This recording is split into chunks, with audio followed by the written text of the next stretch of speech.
नमस्कार। देश की बात में आप सबका अभिनंदन है, स्वागत है। एक गाना था शायद किसी फिल्म का कि क्या से क्या हो गए देखते देखते, कहीं सुना था, कानों में पड़ा था। वो गाना आज मुझे बार बार याद आ रहा है। हम लोग जिस नीतीश कुमार को जानते रहे, करीब 3 दशकों से अधिक लंबे कालखंड से मैं नीतीश कुमार को एक राजनेता के तौर पर देख रहा हूं, जान रहा हूं। वाजपेयी सरकार में जब वो मंत्री थे तब उनको नजदीक से देखा। एक समझदार, शालीन, सुलझे हुए राजनेता। नीतीश कुमार अभद्र तो कहीं से कहीं तक नहीं थे और अश्लील भी कहीं से कहीं तक नहीं थे, जितना हम जानते थे नीतीश कुमार को। एक लंबा कालखंड एक पत्रकार के नाते उनको नजदीक से देखने का मुझे मिला। अब क्या हो गया है?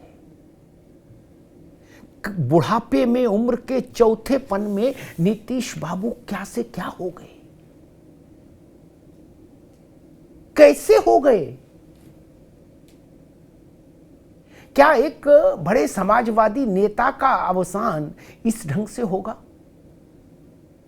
जिसको कल तक माना जा रहा था कि वो विपक्ष की एकता की धुरी है, जिसको माना जा रहा था कि ये राष्ट्रीय स्तर पर विपक्षी एकता का संयोजक बनेगा आदमी, और एक दौर में जिसको कहा जा रहा था कि प्राइम मिनिस्ट्रियल कैंडिडेट है, पोटेंशियल है, यानी प्रधानमंत्री के पद की योग्यता धारण करने वाला राजनेता। और कहने वाले तो यहां तक कहते थे कि अब बिहार नहीं, नीतीश बाबू को देश की बागडोर संभालनी चाहिए। ये वो राजनेता जो 2 दशक लगभग जिसको होने जा रहे बिहार की राजगद्दी पर, पार्टी कोई रही हो, मुख्यमंत्री नीतीश रहे, वो नीतीश बाबू क्या कर रहे हैं? और उससे भी बड़ा सवाल, क्यों कर रहे हैं? उम्र के इस पड़ाव तक जितना जो कुछ कमाया, राजनीतिक पूंजी, प्रतिष्ठा, वो सब गंवाने पर आमादा लग रहे हैं नीतीश कुमार। उन्होंने सेक्स एजुकेशन कह के जो बात कही, जिसके लिए कहा गया उनके बचाव में कि वो सेक्स एजुकेशन पर बोल रहे थे, वैसी गंदी बात, अभद्र बात। एक दौर था 80 का भारत, 70 का भारत, जब फुटपाथ पर पीली पन्नी में लिपटी हुई छोटी छोटी किताबें मिला करती थी, प्यारेलाल आवारा और मस्तराम जैसी। उसका मौखिक वर्जन लग रहा था विधानसभा में चल रहा हो, और कंठ किसका? नीतीश कुमार का। लगा नहीं कि नीतीश कुमार हैं। विधानसभा में बोले सो बोले, हल्ला मचा, चैतन्यता नहीं आई उनको। विधान परिषद में गए, तुरंत वहां और डिटेल में बोलने लगे स्त्री पुरुष के उस संबंध पर।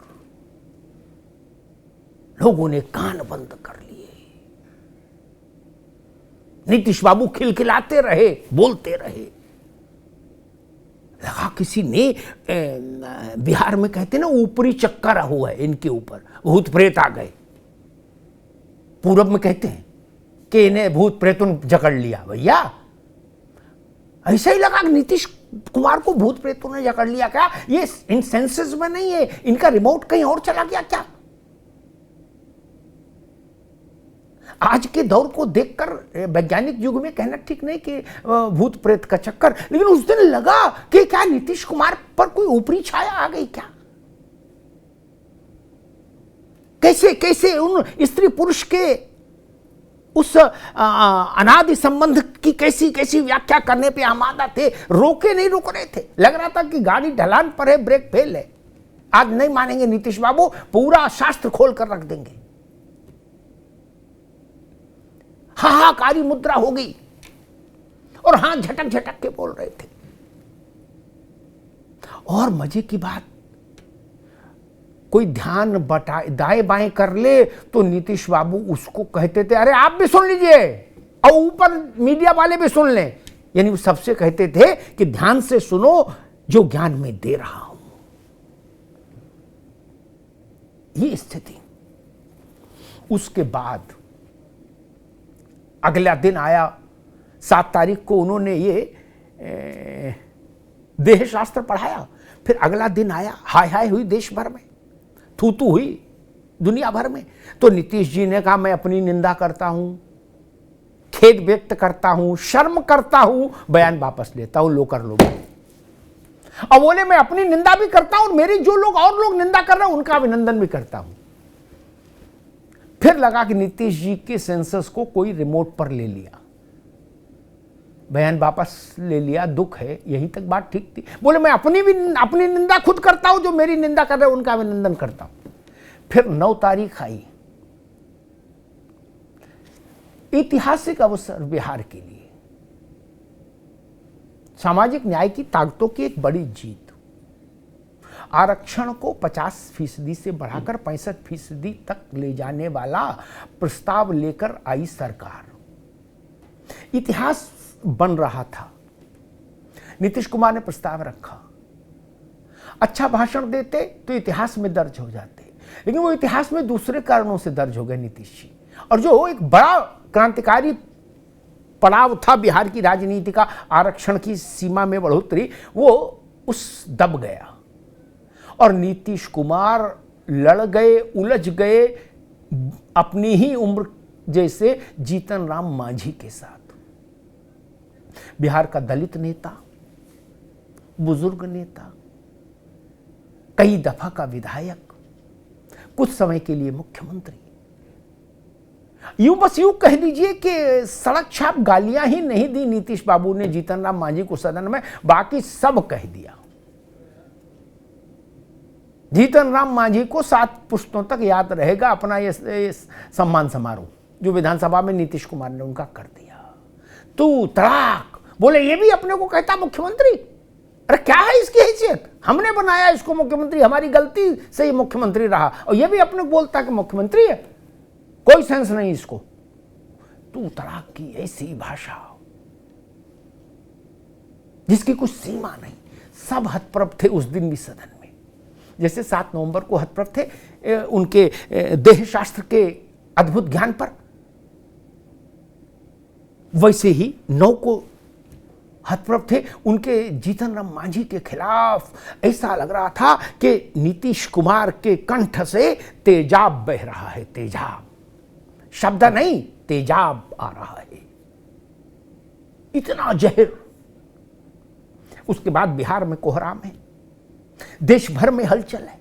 इसलिए नहीं कि जीतन राम मांझी बड़े नेता हैं, इसलिए कि जीतन राम मांझी समाज के सबसे पिछड़े और वंचित वर्ग के प्रतिनिधि हैं, बुजुर्ग हैं, पुराने राजनेता हैं।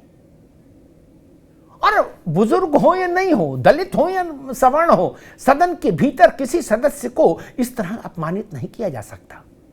वो सदन की मर्यादा का उल्लंघन है, वो राजनीति की शुचिता का उल्लंघन है, वो नैतिकता का उल्लंघन है, वो शिष्टाचार का उल्लंघन है। और ये उल्लंघन वो लोग करते अगर जो लोग अपनी अशिष्टताओं के लिए जाने जाते रहे। ऐसे तमाम राजनेता हैं बिहार में जो अपनी अशिष्टताओं के लिए ही जाने जाते हैं, गाली गलौज के लिए ही जाने जाते हैं। और ऐसे राजनेता भी हैं जो मतलब मल्ल युद्ध के लिए भी जाने जाते हैं, ताल ठोकने लगे। लेकिन नीतीश उन लोगों में नहीं रहे। नीतीश कुमार अपनी तर्क शक्ति के लिए जाने जाते रहे, अपनी सौम्य वाणी के लिए जाने जाते रहे, शालीनता के लिए जाने जाते रहे। वो इस भाषा पर उतर आए कि बिहार के बड़े बड़े सूरमा शर्मा जाएं कि अभद्रता में उनको नीतीश बाबू मात दे रहे हैं। बिहार में अब शायद ही कोई ऐसा आपको मिले, देखेंगे जो अभद्रता में उनसे आगे अपने को खड़ा कर पाए। जो नई उम्र के जनप्रतिनिधि है बिहार में, वो भी सदन के बाहर ऐसी बातें बोलते हैं, लेकिन सदन में थोड़ा संयमित हो जाते हैं, क्योंकि जानते ही ये सदन है, इसकी मर्यादा है। तो क्या हो गया? क्या इसके पीछे कुछ षड्यंत्र है नीतीश कुमार के? अब कुछ लोग कह रहे हैं कि नीतीश कुमार का मानसिक स्वास्थ्य ठीक नहीं है। कुछ सुगबुगाहट ये भी आई कि नीतीश कुमार का मानसिक स्वास्थ्य कुछ न्यस्त स्वार्थी तत्वों ने, जो उनके ही नजदीक हैं, खराब करने की कोशिश की है और उसमें संलग्न रहे। उनको कुछ ऐसी दवाएं दी गई जिससे उनका मानसिक संतुलन गड़बड़ा जाए। क्या ये बात सच है? और अगर सच है तो फिर इसकी जांच होनी चाहिए। या उम्र के असर के चलते नीतीश कुमार का अपनी बुद्धि से, अपनी मस्तिष्क से नियंत्रण शिथिल होता जा रहा है। लेकिन शिथिल भी हो रहा है तो भी वहां कहां जाके अटक रहा है? देह शास्त्र पर, जहां नहीं अटकना चाहिए और जहां बाकी पगले कभी अटका भी नहीं। और एक प्रश्न ये भी कि क्या अब इसके बाद भी नीतीश कुमार बिहार, अगली पारी बिहार के मुख्यमंत्री के तौर पर या देश में कोई बड़ी राजनीतिक भूमिका के लिए खेल पाने लायक बचे हैं? और इससे भी बड़ा एक प्रश्न, क्या नीतीश कुमार की ऐसी मानसिक अवस्था जिसमें कभी अल्ल बोलो कभी बल्ल बोलो, अंदर खाने आरजेडी को खुश नहीं कर रही होगी? क्या नीतीश कुमार की ऐसी दयनीय स्थिति तेजस्वी यादव के लिए एक वरदान जैसी नहीं है कि भाई हम तो चाचा का पूरा सम्मान करते थे, लेकिन अब चाचा का तो हालत ही ऐसी हो गई कि चाचा की खटिया बाहर डालनी पड़ेगी घर से? क्या वो स्थिति आ गई है?